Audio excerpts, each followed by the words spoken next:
sebaik-baik hamba Allah yang salih, yang panjang umur, baik amalannya. Sebaliknya, seburuk-buruk hamba Allah yang panjang umur tapi buruk amalannya. Bagi orang mukmin, setiap hari ada tambahan iman,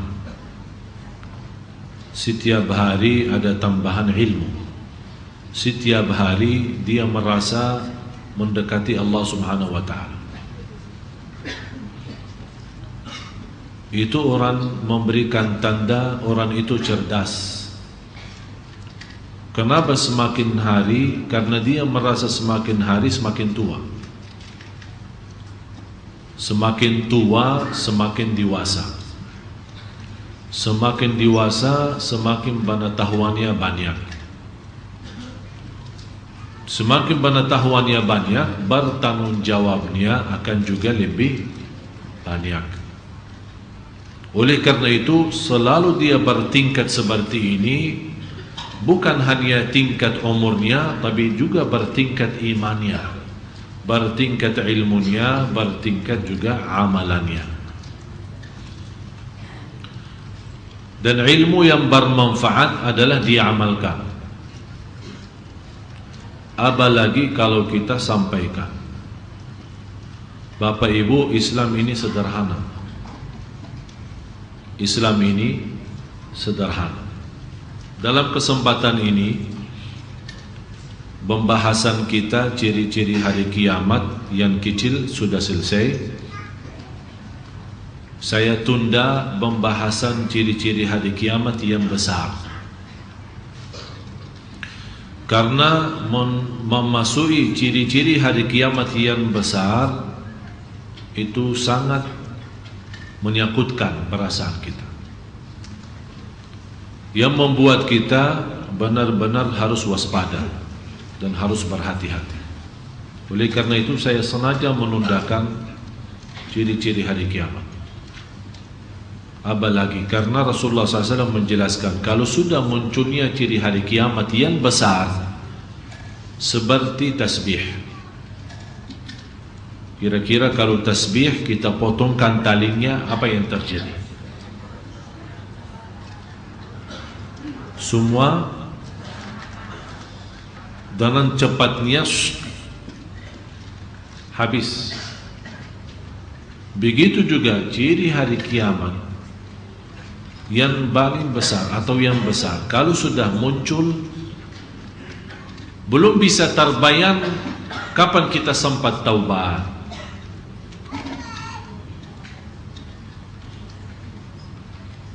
Malah salah satu di antara ciri hari kiamat yang besar, terbitnya matahari dari barat. Karena manusia menunggu kebiasaan terbitnya matahari dari timur. Malamnya di malam itu menjadi lebih panjang daripada malam biasa. Mereka melihat waktu subuh sudah masuk, tapi mataharinya tidak nampak sama sekali. Sudah datang jam 6, sudah jam 7 masih gelap. Di situ mulai manusia takut. Ada apa? Tapi mereka belum sadar peristiwa ini kenapa tidak terbit matahari dari timur. Karena matahari di saat itu sedang bersujud di hadapan Allah, minta izin terbit. Ternyata matahari yang begitu besar dan dahsyat, dengan panasnya bisa menghabiskan bumi, tapi begitu dia luput menjadi makhluk yang bersujud dan minta izin sama Allah. Manusia makhluk kecil, tapi kelewatan sama Allah. Subhanallah. Sampai Allah biarkan matahari bersujud. Bentuknya bersujud matahari kepada Allah, ya jelas tidak sama dengan sujud kita. Tapi yang jelas matahari bersujud untuk keagungan Allah Subhanahu wa ta'ala. Allah biarkan sekian lama, habis itu Allah perintahkan, udah terbit, tapi dari barat. Sebagai matahari yang sudah sekian lama berjalan dunia ini, Begitu dia bersujud, Allah izinkan untuk terbit dari timur, dan begitu Allah memerintahkan berhenti sujud dan terbit dari barat, matahari selalu sami'na wa ata'na. Tak pernah berkata, kenapa ya Allah dari barat? Langsung dia terbit dari barat. Manusia kaget melihat matahari terbit dari barat, langsung membuka Al-Quran. Barangkali kita bisa istilahnya membuat satu amalan yang Allah ampuni salah kita, dosa kita. Ada yang sadar di saat itu, dia mencari Al-Quran untuk membaca, tapi begitu dia megang Al-Quran, malah apa yang dia lihat? Halamannya bolos, putih, tidak ada satu ayat pun yang bisa dibaca, karena ayatnya sudah diangkat oleh Allah Subhanahu wa ta'ala. Sayang sekali bagi orang mukmin yang merasa cinta Allah tapi tidak pernah baca Quran. Bapak Ibu, berbanyak baca Al-Quran sebelum nanti datang satu saat kita ingin baca tapi tidak bisa baca. Ingin baca tapi tidak bisa baca.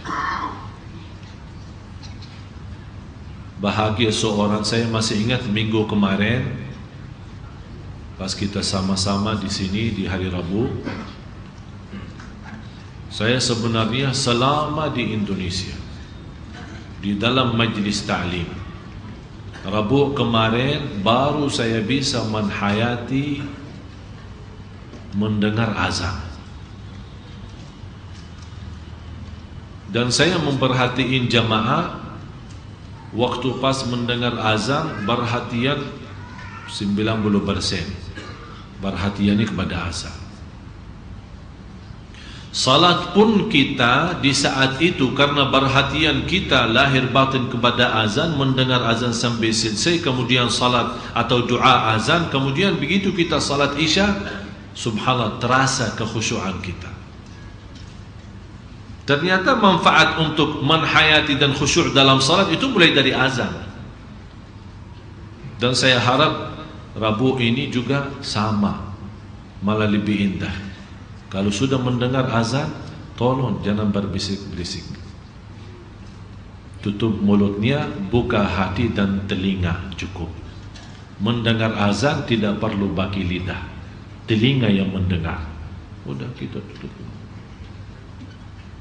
Dengar. Allahu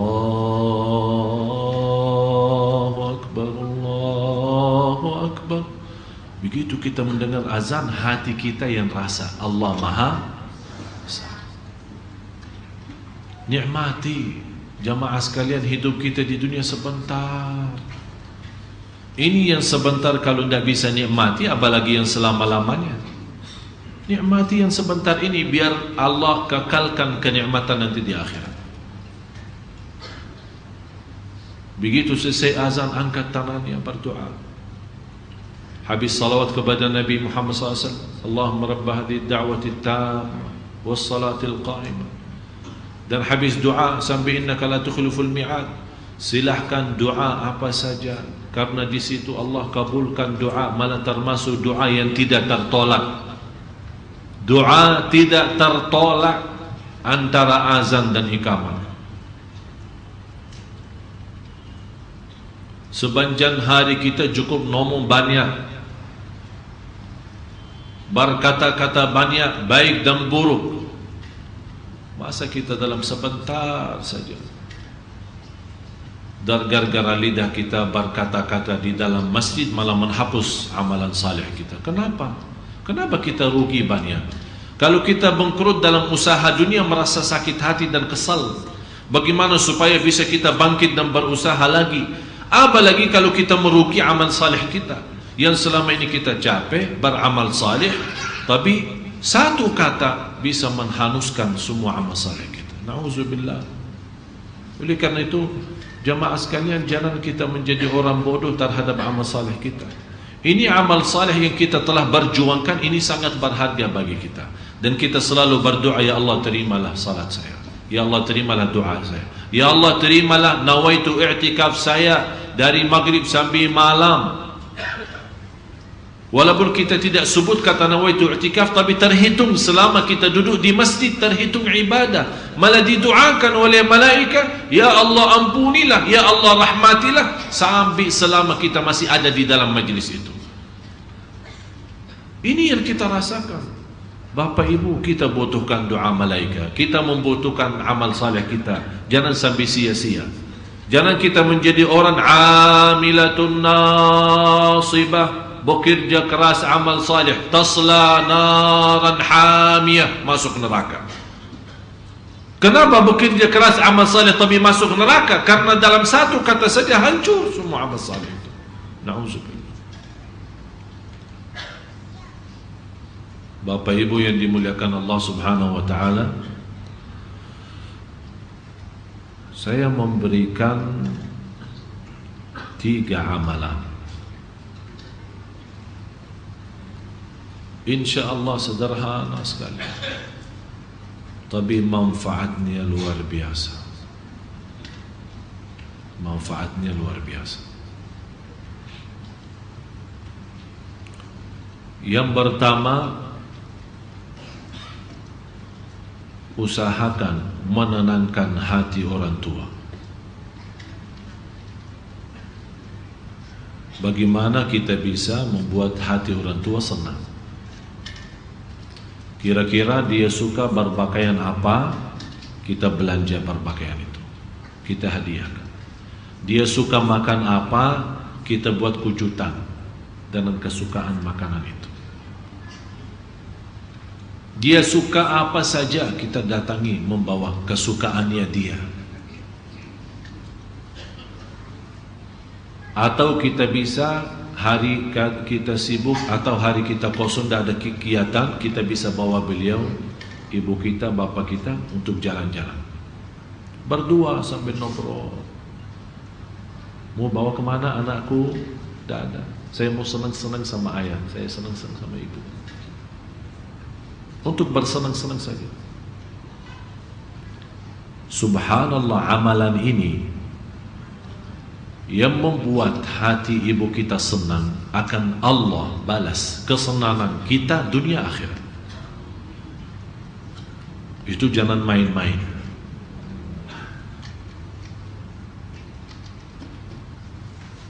Kita kalau datangi mereka, jangan hanya kita memberikan perhatian mencium tangannya, kalau bisa cium kakinya. Tunjukkan kepada orang tua kita, biar orang tua kita non muslim, tunjukkan kepada mereka, saya anak bapak ibu, saya sayang, saya cinta mati.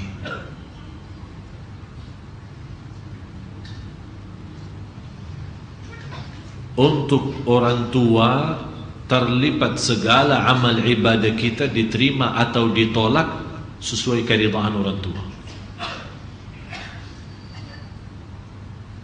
Yang dimaksud di sini orang tua yang kita tidak pernah mengecewakan dalam hal urusan-urusan sehari-hari.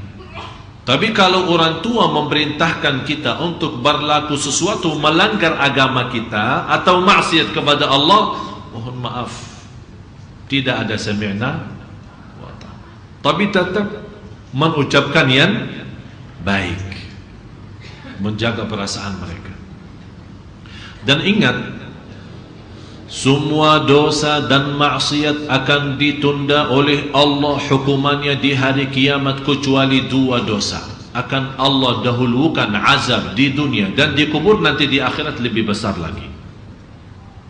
Semua dosa akan Allah tundakan hukumannya. Bisa dimaafkan, diampuni, dan bisa juga diazabkan. Lillahi ma fis samawati wa ma fil ardi wa in tubdu ma fi anfusikum aw tukhfuhu yuhasibkum bihillah fayaghfiru liman yasha wa yu'adzibu. Bisa, siapa yang dihendaki Allah diampuni, siapa yang dihendaki Allah diazab. Ini kapan? Nanti di hari kiamat. Selain 2 dosa itu semua ditunda, dan kemungkinan besar Allah maafkan. Tapi 2 dosa jangan harap ampunan Allah. Pertama, dosa durhaka. penghalaman saya tidak ada orang durhaka sama orang tuanya bisa husnul khatimah. Tidak bakal bisa. Yang durhaka sama orang tuanya terjamin su'ul khatimah. Ini pas lagi mau meninggal. Sebelumnya tidak akan bisa hidup tenang. Bisa mati mendadak dan bisa mati kecelakaan. Kecelakaan motor, kecelakaan mobil, kebakaran, apa saja. Pokoknya kematiannya buruk. Itu semua sebabnya durhaka sama orang tua. Dosa yang kedua, putus silaturrahim.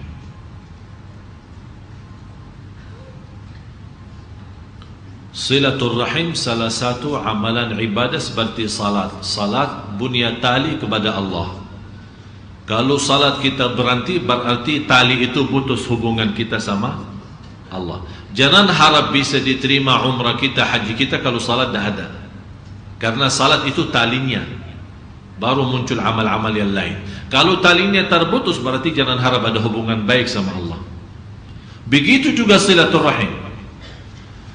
Dan silaturrahim yang terbaik, kita bersilaturrahim kepada orang yang berbuat kezaliman kepada kita.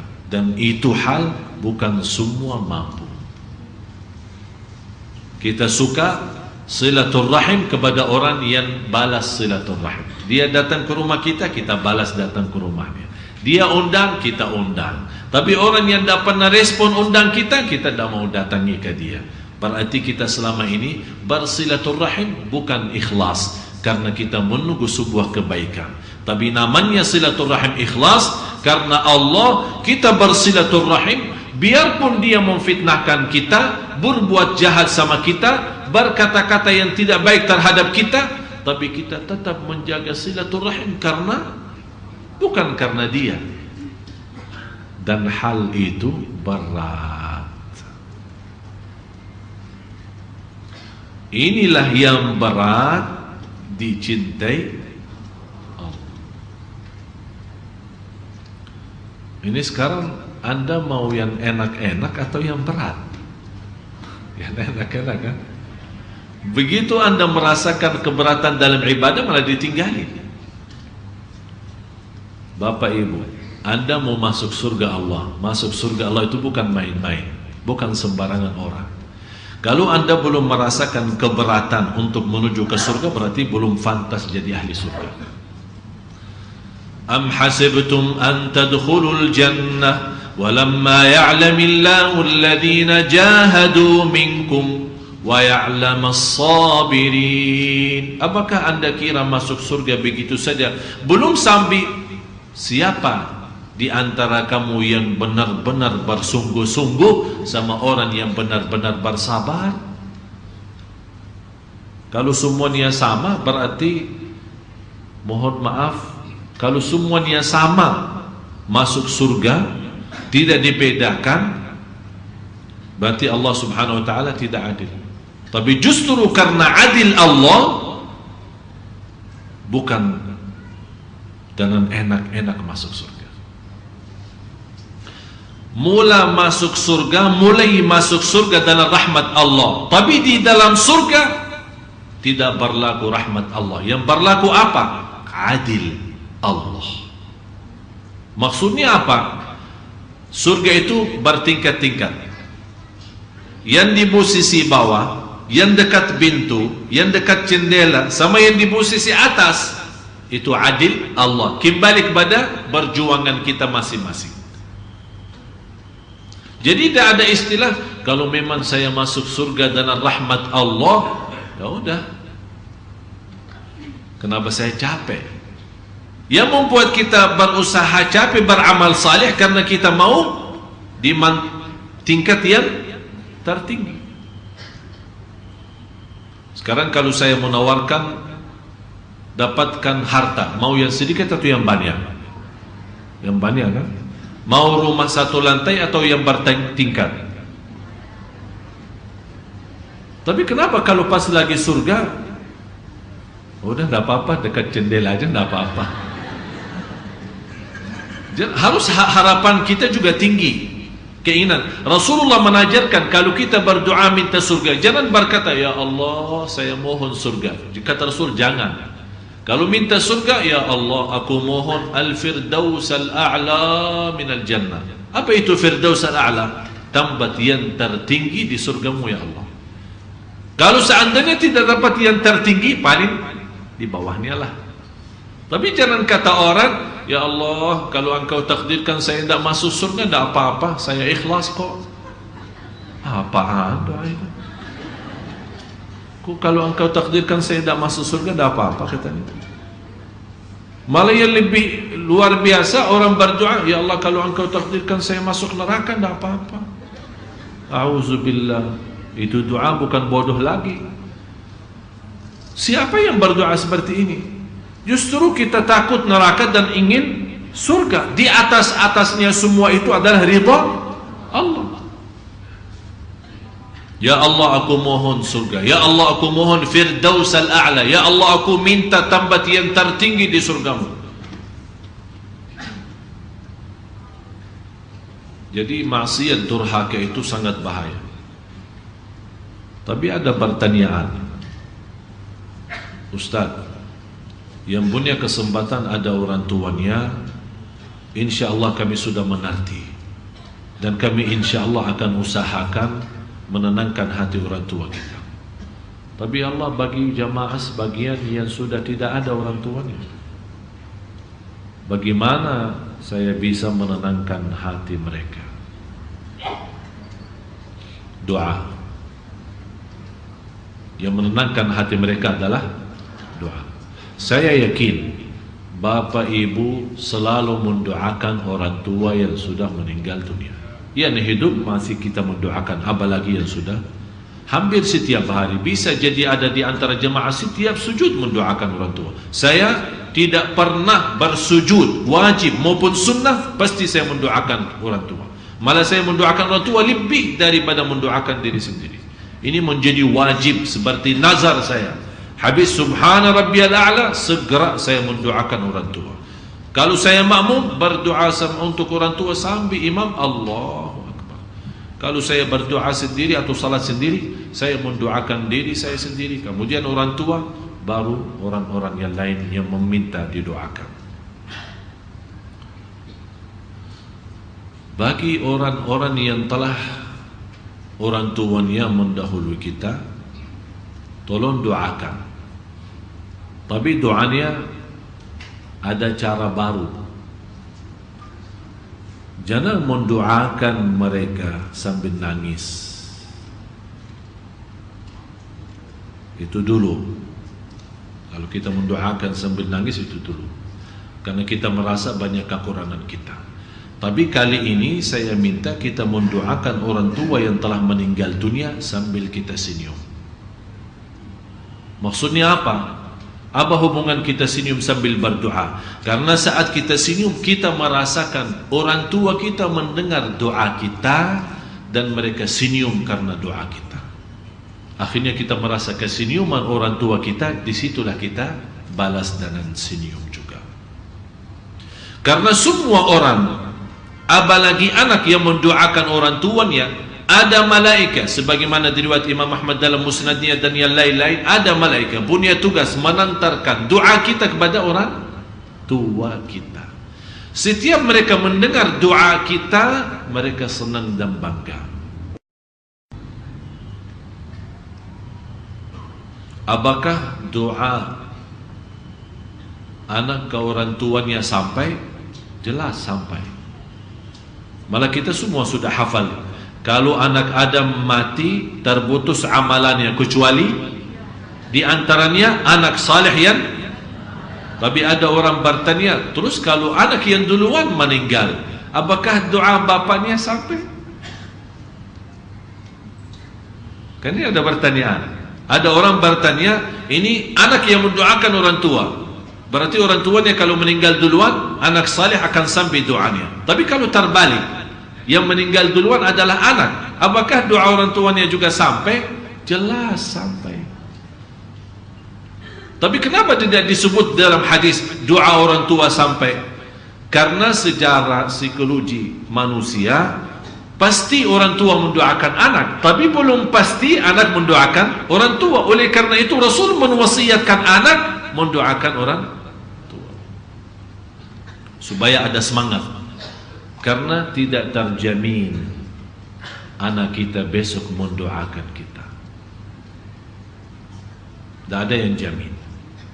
Oleh karena itu Anda biasakan diri mendoakan orang tua supaya besok kalau dipanggil oleh Allah kita duluan, insya Allah didoakan oleh ini Allah balas. Hal jazaa'ul ihsani illal ihsan. Sesuatu kebaikan Allah balas dengan kebaikan. Silaturrahim, saya minta lain kali semua jamaah yang hadir kemana saja pergi, apalagi menuju ke majlis ta'lim seperti Sunda Kelapa ini, Anda punya niat 3. Jangan lupa 3 niat. Yang pertama, kenapa saya keluar rumah? Untuk apa? Menuju majlis, berarti nawaitu belajar. Ini niat pertama. Yang kedua, niatnya apa? Silaturrahim. Silaturrahim ketemu guru saya, silaturrahim ketemu jamaah yang saya kenal maupun yang saya tidak kenal. Yang ketiga apa? Nawaitu dengan berkah belajaran di malam ini orang tua saya dapat berkahnya. Boleh juga selesai majlis Anda berdoa, ya Allah, majlis kami malam ini saya mohon berikan pahalanya untuk orang tua saya. Itu boleh.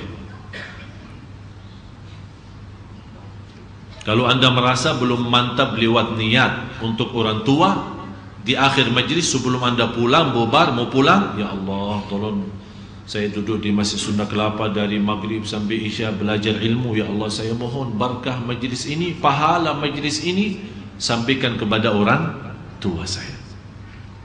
Itu 100% terkabul. Kenapa saya berkata silaturrahim kalau menuju majlis ta'lim dan majlis ilmu? Karena silaturrahim mendatangkan rezeki. Yang kedua, silaturrahim mempanjangkan umur kita. Yang ketiga, silaturrahim mendapatkan ridha Allah. Berarti jamaah sekalian, orang yang punya masalah, saya bertanya sekarang, yang punya hutang angkat tangan. Tak apa-apa, angkat tangan. Yang masih merasa punya hutang, ini saya pertama orang punya hutang. Yang punya hutang angkat tangan. Banyak kan? Belum ya, yang belum mampu lunaskan hutangnya angkat tangan. Banyak juga kan? Mau segera lunaskan hutangnya angkat tangan. Tapi janji enggak tidak berhutang lagi? Janji enggak? Ini masalahnya, kita sekarang punya masalah hutang. Dan kita ingin, karena sudah terlanjur berbanyak hutang, kita ada niat mau segera lunaskan. Tapi salah satu yang memberikan kemudahan, pertama nawaitu baik. Nawaitu apa baik? Nawaitu melunaskan. Nawaitu ada orang pinjam tapi tidak ada niat, biarin dia kaya, biar pokoknya yang penting dapat. Begitu dia tanya, ibu tolong bu, mau apa? Tolong bantu ibu, saya lagi banyak stres bu. Sampai ibu tuh nangis, kasihan, tersentuh hatinya. Ya udahlah, kapan mau dikembali? Insya Allah dengan segera. Tapi di hatinya sampai hari kiamat apakah? Ini kan hati. Tapi ibu kan tidak tahu hati. Dia tahu apa yang disampaikan oleh mulutnya. Udahlah, saya kasih. Tapi jangan lama ya. Insya Allah. Sambungannya insya. Karena insya Allah kan banyak arti kan. Sudah kita, Bapak Ibu sudah faham insya Allah sekarang. Berarti dia tidak ada niat baik. Orang yang punya niat seperti ini akan Allah susahkan hidupnya sampai mati tidak akan mampu lunas, biarpun banyak uangnya. Belum tentu yang banyak duitnya bisa melunaskan hutangnya. Tapi subhanallah sebaliknya, Rasulullah SAW bersabda, "Man nawa, barang siapa yang niat untuk melunaskan hutangnya, akan Allah berikan jalan keluar." Jadi langkah pertama nawaitu. Sekarang saya minta sekali lagi, Bapak Ibu yang masih punya hutang, nawaitu lunaskan enggak? Angkat tangan. Ini tangan belum bukti ya, tapi hatinya yang Allah Maha tahu. Ini tangan. Yang kedua, saya berikan amalan yang insya Allah. Ini insya Allah di sini bukan bahasa Arab ya, tapi insya Allah pasti akan Allah segera memurahkan rezeki kita. Barbanya silaturrahim. Maksudnya apa barbanya silaturrahim? Saya kasih sederhana sekali, dan saya yakin tidak keberatan. Setiap pagi Anda silaturrahim. Anda sekarang di rumah mau berangkat kerja kan? Pasti ada tetangga kanan kiri. Datangi mereka, "Assalamualaikum, selamat pagi. Gimana pagi hari ini? Sehat?" "Assalamualaikum." Jalan. Tetangga yang satu lagi, "Assalamualaikum, gimana kabar? Selamat pagi. Saya mau kerja dulu ya. Assalamualaikum." Jalan. Nawaitu silaturrahim.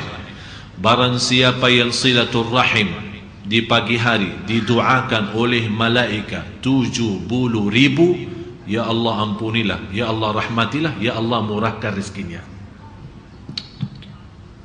70.000 malaikat. Dan kita tahu malaikat doanya makbul. Dan barang siapa yang silaturrahim di malam hari didoakan oleh malaikat sepanjang malam sampai besok, 70.000 malaikat. Allahu Akbar. Anda sendirian bisa lewat telefon,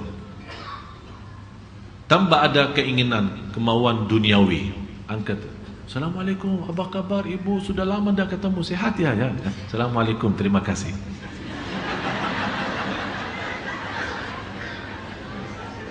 Orang kan kaget, ada apa ini? Biasakan diri seperti itu. Biasakan diri. Bapak Ibu, saya jujur saja, kadang-kadang dalam satu hari saja, saya satu hari saja, bisa dalam satu hari lebih dari 400.000 hanya isi pulsa. Kenapa? Semua SMS silaturahim. Semua SMS. Malah subhanallah, salah satu azan ya. Kita lanjut, tidak kemana-mana ya. Allahu Akbar, Allahu Akbar,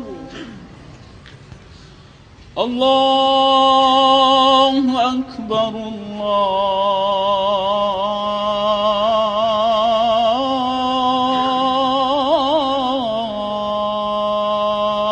Allahu Akbar.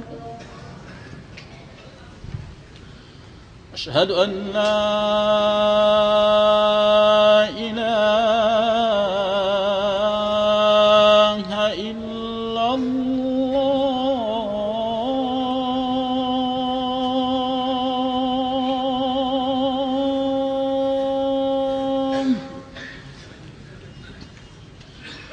أشهد أن لا إله إلا الله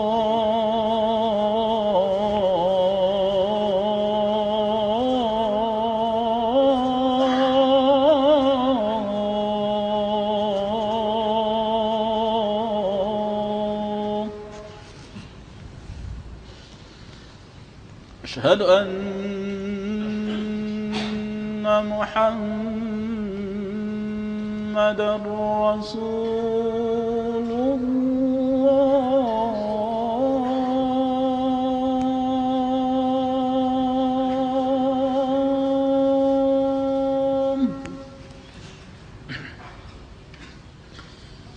أشهد أن محمدا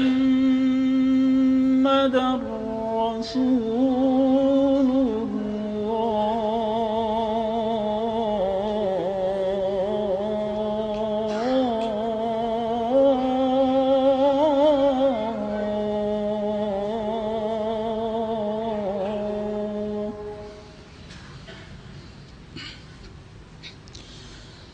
حي على الصلاة.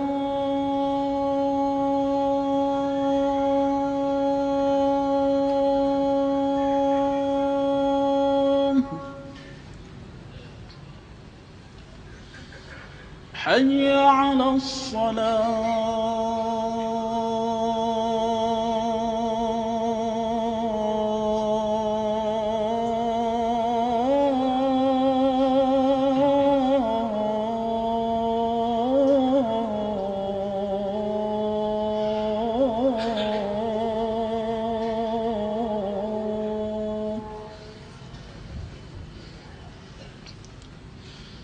حي على الفلاح.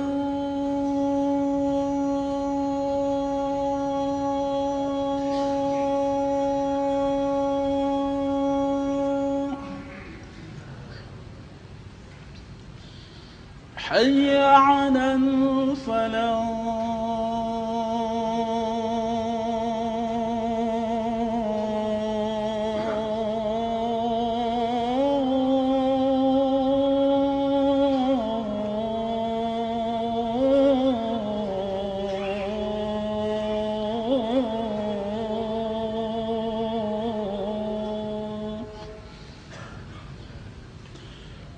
الله أكبر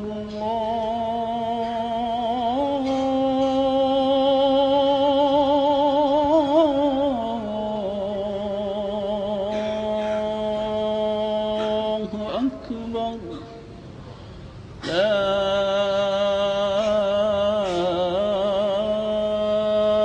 إله إلا الله.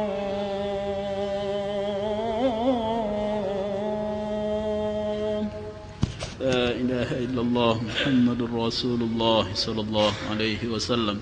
اللهم رب هذه الدعوة التامة والصلاة القائمة آت سيدنا محمدا الوسيلة والفضيلة والشرف والدرجة العالية الرفيعة وابعثه مقاما محمودا الذي وعدته إنك لا تخلف الميعاد. الحمد لله. اللهم صل على سيدنا محمد وعلى آل سيدنا محمد.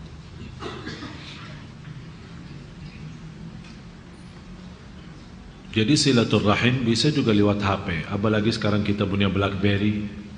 Sekali kiriman bisa untuk puluhan orang, bisa ratusan orang. Kita kirim. Assalamualaikum, apa kabar semua di pagi hari ini? Semoga dimudahkan segala urusannya. Tapi nawa itu apa? Silaturahim. Selalu menghadirkan niat itu. Itu sangat mudah. Tapi coba lihat balasannya nanti apa. Sekarang mudah. Lewat telepon. Subhanallah, tidak pernah saya lewat satu hari pasti ada saja masuk ke nomor saya pulsa. Saya tidak tahu dari mana. Karena saya selalu habisin pulsa untuk silaturahim, jadi ada saja balasannya. Nomor saya 087 88 40 40 36. Yang berkenan isi pulsa, terima kasih. Silaturahim kita.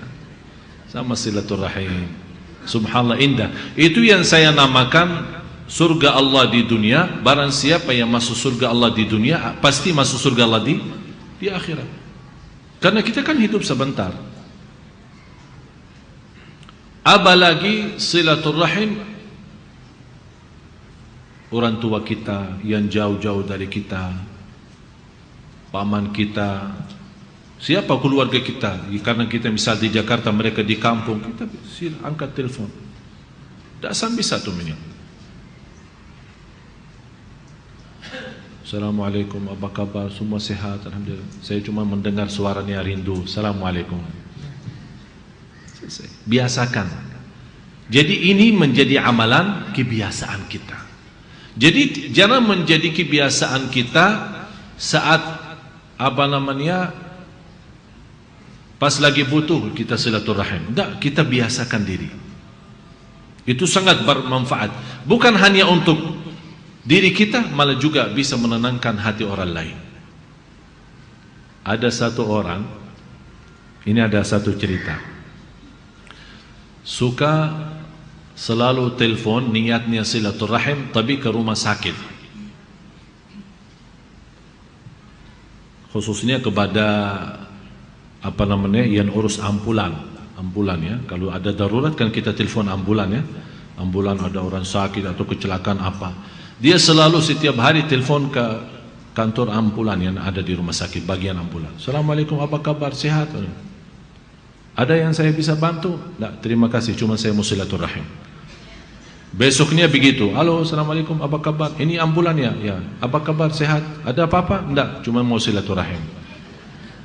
Sampai orang bosan, ini sering ditelepon. Biasanya ditelepon kalau ada masalah. Kata beliau, ya saya sebenarnya mau silaturahim, bukan mau telepon karena ada kebutuhan apa-apa, supaya jangan buruk sangka sama saya. Jadi seperti ini yang saya maksud, kita bersilaturahim lewat telepon ke keluarga kita, sahabat kita, teman-teman lama, teman sekolah yang barangkali jauh daripada kita. Ini subhanallah luar biasa. Nawaitu silaturahim, mendapatkan apa? Panjang umur, murah rezeki, diridai Allah subhanahu wa ta'ala. Amalan yang ketiga dan yang terakhir, usahakan menenangkan hati orang miskin. Maksudnya apa menenangkan hati orang? Kalau ada orang kita lihat, ini benar-benar orang butuh, benar-benar orang miskin, jangan kita memberikan bantuan kita akhirnya menjadi tukang minta. Tapi kita melihat dia miskin karena lapar, kita bawa, ayo, inti lapar ya, ayo kita bawa. Mau kemana? Anak mau ajak inti makan, ngobrol, minum, sudah selesai. Kalau mau ada kelebihan rezeki boleh kasih uang. Ada orang miskin tetangga kita bawa belanja. Pas hari Minggu kita mau libur sama anak-anak kita, bawa satu orang miskin. Jangan membiasakan mereka menjadi tukang minta, tapi kita berusaha menyentuh perasaan mereka dengan amalan seperti ini. Dan menyentuh perasaan, membanggakan orang miskin, dan termasuk di antaranya membanggakan hati istri kita. Saya kasih di sini ada satu rahasia. Orang-orang kadang berpikir sedekah itu harus dengan uang. Belum tentu. Bisa sedekah uang belum tentu diterima. Tapi ada satu cara bersedekah tapi bukan uang. Apa itu? Saat kita berduduk sama istri sama suami, berikan suapan makanan. Faham gak? Jadi istri lagi duduk samping kita ya. Ini bapak-bapak ya. Istri samping kita. Kita pas lagi makan, salah satu suapan kita bukan untuk mulut kita, tapi untuk istri. Keberatan enggak?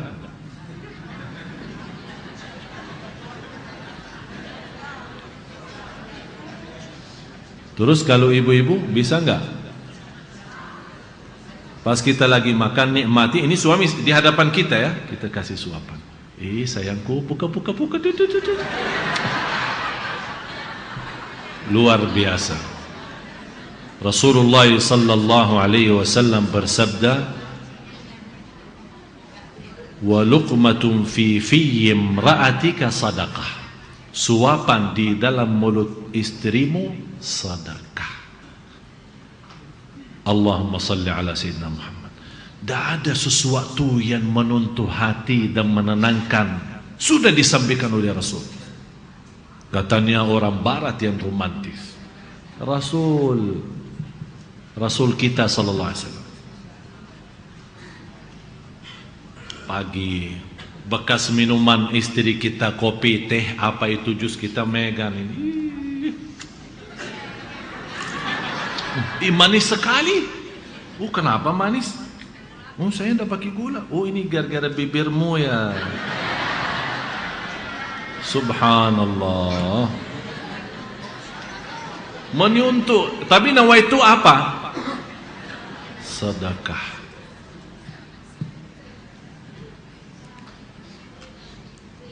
Saya mohon, yang punya istri, bapak-bapak angkat tangan. Semua yang punya istri angkat tangan. Angkat tangan, jangan malu. Kok malu gini-gini? Angkat tangan. Saya kan tadi yang punya istri satu, bukan dua kan? Udah angkat tangan, jangan malu. Udah, mulai malam ini kita rubah semua sistem kita. Daripada kita makan sendiri, kita suapin istri kita. Kita tunjukkan rasa cinta, rasa sayang. Nawaitu subhanallah. Memang Rasul, kenapa Rasul kebiasaan seperti ini? Ini salah satu yang menanamkan rasa cinta. Mohon maaf, biar bapak-bapak sudah 80 tahun ini masih berlaku, boleh kita lakukan. Sebaliknya ibu-ibu, ibu-ibu yang merasa tak punya suami, ada orang tua, salah satunya atau dua-duanya, suapin orang tua kita. Tunjukkan rasa cinta. Subhanallah, coba bapak ibu, kalau kita bisa menamalkan sambil menjadi sebuah kebiasaan, sungguh akan merasa kenyamanan dalam batin kita luar biasa. Dan mohon maaf saya menyampaikan hal itu bukan karena bersabda Rasul, tapi saya harap apa yang saya sendiri rasakan, sungguh bapak ibu, saya ingin anda semua rasakan. Lewat menenangkan hati orang tua, lewat menenangkan istri kita dengan suapan, luar biasa itu. Atau apalagi megang gelas berdua ini gantian, luar biasa. Gantian tempat tidur kita, subhanallah. Ini sebenarnya bisa dirasakan. Mohon maaf, selama saya di Indonesia 4 tahun, 90% masalah masyarakat di Indonesia karena rumah tangga. Saya membuat 2 buku kecil sekali, buku saku, belum diterbit, insyaAllah mudah-mudahan dengan cepat. 20 kesalahan suami terhadap istri yang perlu diperbaiki, 10 kesalahan istri terhadap suami yang perlu diperbaiki. Pengalaman saya selama di Indonesia, saya melihat banyak masalah dalam rumah tangga karena hal-hal yang baru saya sampaikan sepertinya belum ada. Apalagi kalau saya mau bicarakan mandi barang, malu sih. Kok malu? Mandi barang katanya malu. Padahal biar bapak ibu tahu, Rasulullah pernah mandi barang sama istrinya. Faham mandi barang enggak? Mandi bersama di satu kamar mandi, sama-sama bebas, terbuka. Itu ajaran Islam kita. Kenapa Rasulullah SAW sampai kata Siti Aisyah radhiyallahu anha, saya bersama Rasul mandi bareng sambil beribut siapa yang mau ambil bayuna air ya. Kata Siti Aisyah, saya ribut sama Rasul siapa yang ambil duluan. Ini kenapa semua itu yang dilakukan Rasulullah SAW? Ini sebenarnya bukan khas untuk Rasul. Ada orang, ini kan khusus untuk Rasul saja. Kalau kita tidak, kita manusia, punya jiwa, punya perasaan. Kalau kita bisa menjalankan sesuai yang telah dijalankan Rasulullah SAW, akan kita sendiri akan merasakan kenikmatan dalam rumah tangga kita. Karena kenapa? Mohon maaf, banyak berita-berita selingkuh. Jujur saja, banyak berita-berita dari pihak wanita dan dari pihak laki-laki. Tidak pernah ada masalah selingkuh atau masalah di luar rumah tangga itu 100% karena ada masalah di dalam. Dan dari dua pihak harus sama-sama berbaiki. Kalau memang sama-sama cinta dan sama-sama kasih sayang. Contoh, ini khusus untuk ibu-ibu ini. Bu, saya kemarin ditelepon bapak, marah sekali seorang bapak. Saya heran istri-istri kita. Kenapa pak? Tidak bisa terlihat cantiknya kecuali kalau ada acara di luar. Pakaiannya seksi, wanginya cantik. Pasti rumah kayak hantu. Sampai saya kesal pulang rumah. Pas saya selesai kerjaan, malas pulang cepat. Cari alasan apa, karena macet apa. Pokoknya pergilah jauh, pulang nanti malam pas. Jadi seperti hidup kita, mohon maaf, kayak binatang. Jadi datang hubungan, pulang hubungan. Datang hubungan, pulang hubungan. Begitu aja kerjaan mereka. Padahal kecantikan wanita itu diwajibkan untuk suami, bukan untuk orang di luar. Malah orang yang menjantikan diri untuk acara di luar tapi tidak pernah untuk suami, dianggap dosa zina. Itu di hukum Islam.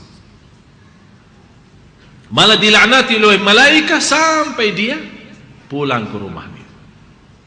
Yang berhak untuk menikmati istrinya adalah suami, bukan orang lain.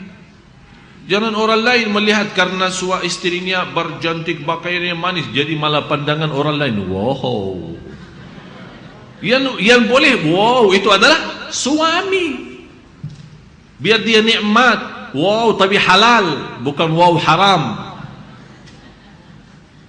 Senang. Jadi mohon maaf ya, kita sama-sama harus mencari jalan yang terbaik untuk kita semua, supaya insya Allah kalau rumah tangga kita bahagia, ibadah kita enak, usaha kita lancar, semua masalah akan bisa diatasi. Bisa diatasi.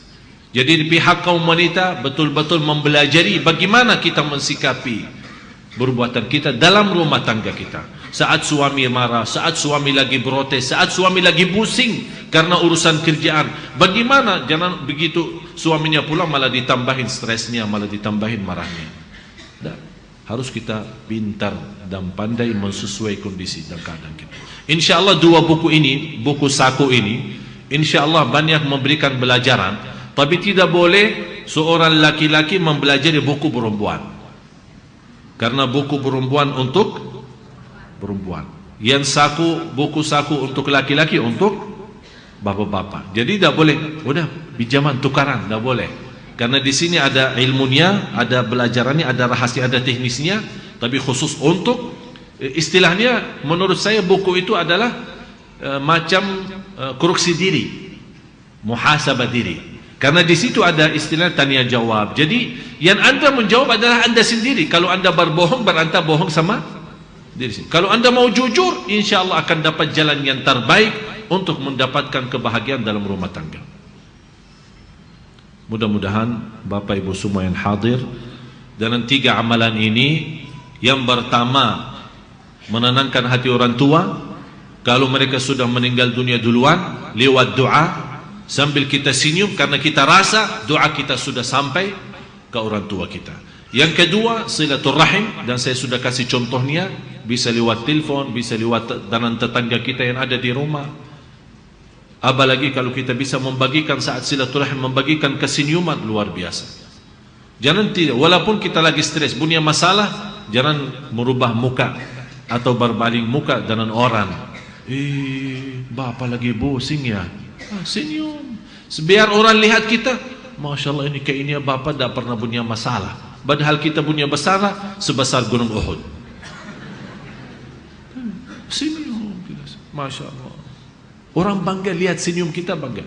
Karena kesenyuman itu adalah sedekah bagi kita. Yang ketiga, berusaha menenangkan hati istri kita, suami kita, kemudian orang-orang miskin yang ada di sekitar kita. Mudah-mudahan apa yang sampaikan bermanfaat. Marilah kita sama-sama berdoa, dan dikhususkan di antara doa kita adalah untuk orang tua kita. Mudah-mudahan dengan doa kita yang tulus dan ikhlas, Allah menenangkan hati kedua orang tua kita. Mereka masih hidup maupun yang telah wafat, mudah-mudahan Allah menenangkan hati mereka di dunia kubur. Amin ya rabbal alamin. Bismillahirrahmanirrahim. Alhamdulillahi rabbil alamin. Allahumma salli ala sayyidina Muhammad wa ala ali sayyidina Muhammad.